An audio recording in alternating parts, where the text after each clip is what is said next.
Hey, U.S. sister students, it's Mr. Baker again. This is another installment of Baker's Corner. In this episode, we are going to actually look at the transition of the United States from its policy of isolationism to one that is actually involved in direct declaration of war. All right, so let's take a look at where we are. So in order to kind of understand what's going on here, you have to know a little bit about the effects of the Versailles Treaty on American policy moving forward. So couple of details. So foreign policy in the 20s and 30s, up until really the early to mid 30s, will be isolation. And there's a little bit of dispute, guys, amongst historians about whether to use that term, but we're going to use that one nonetheless. So we're more, kind of to ourselves. We do trade, right? That's a pretty important thing economically, but for the most part, we are, not as involved with the outside world moving forward for at least the time being. Okay. There's a big focus on disarmament. Feel free to stop the screen, guys, if you need to. Now, what does it mean to disarm? Yeah, I think of reducing something in military circles. This could be anything from reducing troop numbers to reducing the amount of naval ships that you have in operation, that kind of thing. Okay. And guys, America takes upon this in a leadership role. So during the era of, I think it was Warren G. Harding, is when you're going to have the Washington Disarmament Conference. In this particular conference, it's exactly the way it sounds. Countries were invited, they discussed, they debated, and at the end of the day, they created these treaties that in a lot of ways reduces naval shipping, the number of ships. Guys, to the point where this is interesting with military in general, I think, by the time that we're about ready to get involved in World War II, I saw this in one of the resources I looked at recently. The small country of Romania actually had more what we call a standing army or military than the United States did. All right, that's a very big difference, right? But it does reflect the disarmament principle. And then also, guys, the idea of the Kellogg-Briand Pact. I would argue this is probably not a realistic thing. It's very idealistic. If it works well, great, but it doesn't. And that is avoid war, right? The countries that sign this pact, which is an agreement, keep in mind, are basically saying we are no longer going to support using war as a means of settling international disputes. Okay. And so therefore, countries sign it, but we know that in the long term, that's not going to work well. It sounds good. It's not going to be really feasible. Okay. And what happens with the peace issue enduring? Well, guys, remember what happened with one of the harsh details of the Versailles Treaty. I'll move here, guys, for a moment. You're going to have Germany owing, $33 billion of reparations to countries like France and Great Britain and Italy. And the problem is, guys, Germany is going to really hit a tough economic state in the early 20s, shortly after World War I is over. They have a lot of their industry taken away. Therefore, they don't have the same amount of money. Their economy goes into a pretty bad state. These countries want their money. And so what do they say? They say, okay, we still expect it. The United States, being in a better economic position, keep in mind the Depression doesn't start until the later 20s, is going to say, okay, we're going to do our part. So what do? We do get involved here. We give loans to Germany, as you can see. So there's a trickling of money going back and forth here. Germany is going to then pay the Allies. And then the Allies, again, are going to pay us war debts. Guys, remember, America loaned money to a lot of these countries during World War II. Or one, excuse me. All right, and leading up to it. Okay? So they owe us money, right? So they're paying us back. So there's a cycle. But a lot of students, guys, are like, well, Mr. Baker, that doesn't really make sense to me. We're essentially paying ourselves. I can see that. But I would also say that what's the ultimate goal? Peace, right? We don't want another war. So it's a creative strategy. But again, it doesn't work in the long term. Okay? So what happens moving forward? America goes from a policy of isolation to one of neutrality during the 30s, and eventually to one of declaring war in post-World War II we'll look at. Guys, what I want you to think about is you're welcome to pause the slide here if you need to. But just a couple of details. And this is really important. So America's primary focus was domestic concerns. Entering the 1930s especially. Why? The Depression. 25% unemployment, farmers struggling, banks have failed, right? The list goes on and on. Okay, so it makes a lot of sense. If you're FDR, if you're the federal government, if you're state governments, whatever, your thought is, okay, let's focus on home, okay, and not as much the outside world. So that makes a little bit of sense. However, the problem is, guys, as we looked at last time, when we move into the early 30s, Japan is already starting to take control of lands. Germany is going to start that process not long after Hitler takes office as the chancellor. Okay, and so therefore America is going to be taking note, but we still don't want to get involved. There's still a lot of people, guys. Just a real quick story on this, that did not agree with the manner in which America entered the war during the whole World War I thing. In fact, one of the more outspoken people when Roosevelt starts to become neutral and less neutral as time moves on, okay, is one of his most outspoken critics was the famous pilot, Charles Lindbergh, right? Lindbergh was actually a part of what was called the America First Committee, which is exactly the way that it sounds, right? So, let's focus on us. Let's not get involved in the outside world, right? If we can trade, let's kind of keep our mind, our P's and Q's or whatever. Okay. Roosevelt, however, does not entirely agree with him, and therefore that disagreement becomes very public. Okay. Anyway, something to think about. What Roosevelt did is he said to Congress, okay, we got to protect ourselves. So this first set of neutrality acts, or at least one of them here, the cash and carry policy, is exactly the way it sounds. All right. You want to trade with the United States? Cool. But you're going to pay us cash to do it. In other words, no credit. And how are you going to protect Americans at sea? We're going to make other countries, you guessed it, use their vessels. So in other words, transport the goods on your own watch and using your own resources. Okay. Now, the question is that a good idea? Because, guys, as we move further down the end of the screen here, what are we noticing? That American neutrality is getting more difficult to adhere to, which is going to frustrate people like Charles Lindbergh.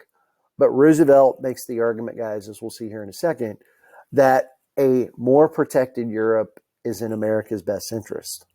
Okay? And so what does he do? He eventually goes in the direction of giving them, bases for destroyers, which is an important thing. And then, guys, check this out. He eventually, I'll kind of hopscotch for a moment. He eventually is seeing a lot of this invasion and Japan taking places, Germany taking places, Italy doing that in Africa, etc. And October of 1937, what does he do? He formally says in a speech called the Quarantine Address, he says that we are now encouraging basically sanctions, trade restrictions with quote unquote aggressor nations. That is worded that way for a reason. All right. I want to say he does not call out these countries like Japan, Italy, Germany, the Axis powers, in other words, by name. But guys, everybody knows who he's talking about, right? So that's translated even though he doesn't use their countries by name. Okay. And what happens? Then eventually you have what's called the Lease Act. Now, guys, check this out. We'll come back to that in a second. So this Lease Act, guys, is the way one historian put it. It's basically America pledging all aid short of war.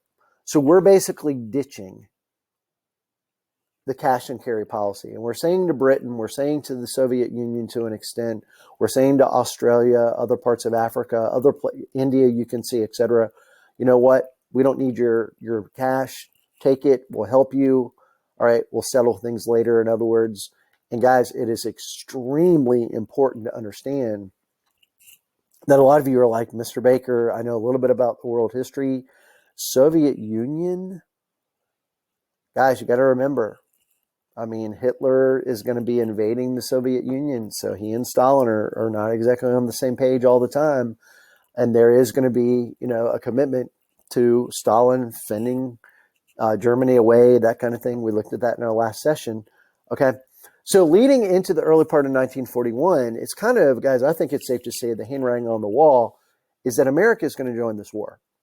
We don't know when, we don't know how, we don't know what's going to happen to give us that. I don't think a lot of people had a crystal ball to predict Pearl Harbor, perhaps, okay, which is, happening the latter part of this year, 1941. But guys, Roosevelt still he's the face of the franchise of the country. And he makes the point about making an arsenal for democracy.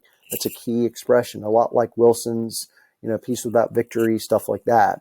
Okay. And so he basically makes this famous Four Freedoms address. And it's exactly the way it sounds. It's not lengthy, but he basically says to the American people, some of them listen to it via radio, fireside chats, etc. Okay. And he says, okay, I don't care where you live.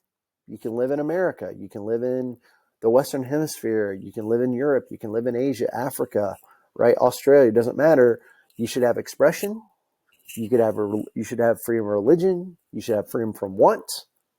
You should also have freedom from fear.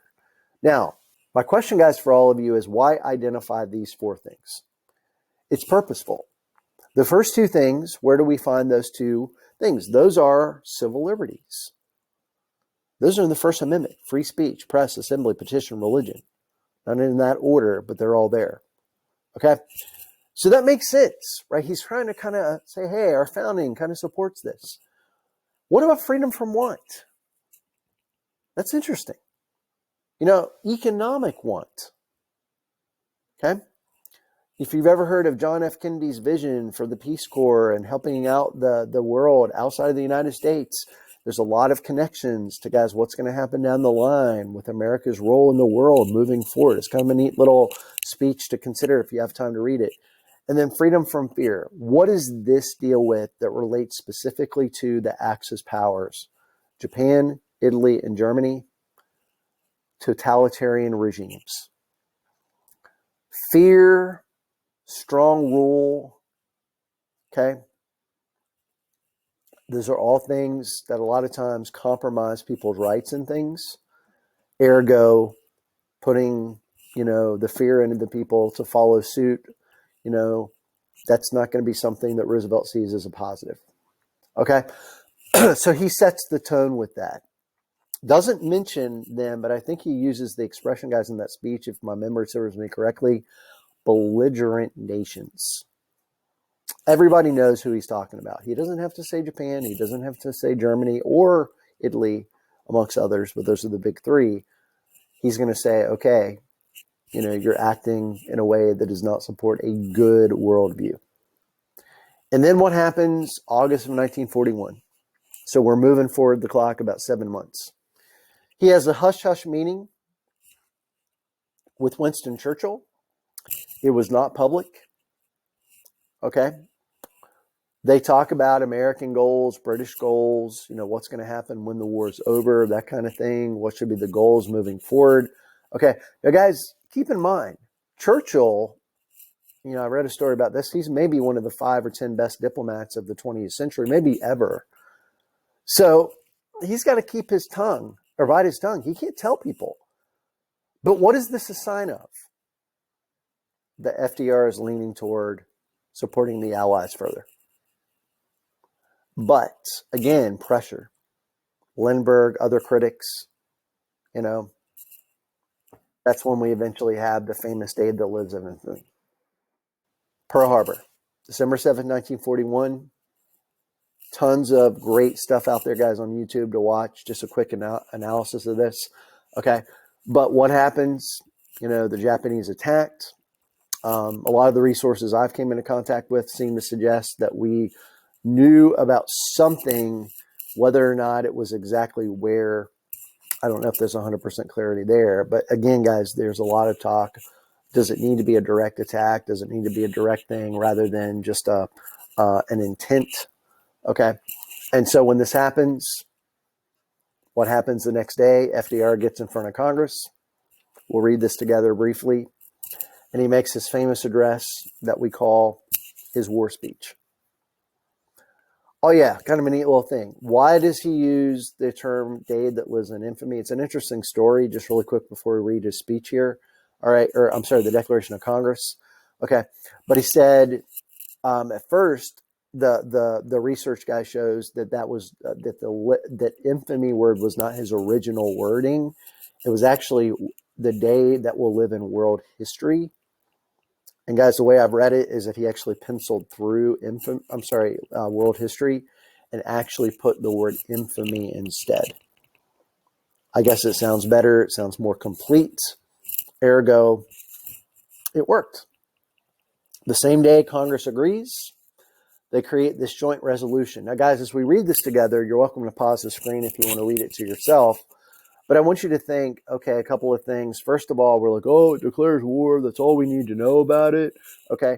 There's a little more to it. But how does this declaration of war, guys, really establish a clear amount of direction with how the government is going to manage this war? Now, clear means that they're going to give some specific reasoning for what they're going to do. So look at what it says. Joint resolution, which is basically meaning that both houses of Congress agree to it. Okay, House and the Senate, declaring that a state of war exists between the imperial government of Japan and the government and the people of the United States, and making provisions to prosecute the same. Why mention people and government of the United States? It represents a body.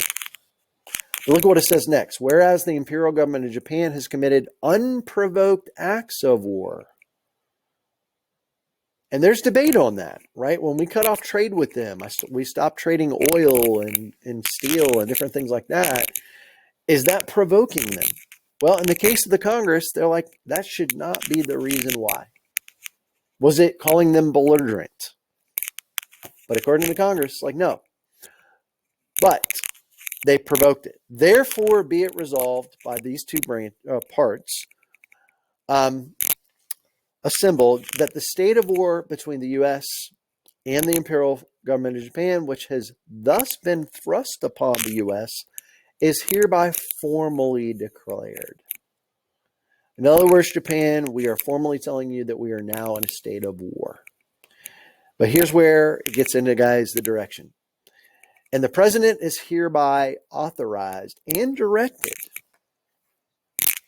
to employ the entire naval and military forces of the U.S. and the resources of the government to carry on war against the imperial government of Japan.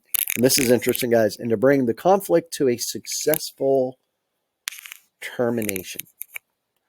All of the resources of the country are hereby pledged by the Congress of the United States. Now, guys, if you remember, I think it was in World War I, we said that for the most part, that is a very strong, what we call a total war. This is essentially, guys, what Congress is getting at. We are committing ourselves to any resource development necessary. Now, this is interesting, and I'll end with this. They don't mention it formally here, and again, it's a very hush-hush thing going on later. But guys, if you didn't know this, I think it was the month before Germany invaded Poland. Who wrote a letter to FDR basically instructing him? So this is about 2 years and some change before this declaration. You better get on it with, you guessed it, the nuclear bomb. It's going to be Albert Einstein. Okay. So guys, this statement here could be anything from developing war production related to uniforms, to tanks, to planes, to selling war bonds to fund the war, to creating, more jobs, to, of course, even investing in that, which we'll look at in one of our future lessons. Okay. Hope you had a good one. I know that I did. This is Baker's Corner, over and out. We will pick up our next time by looking at the war as it became known as the Second World War with American entry. Okay.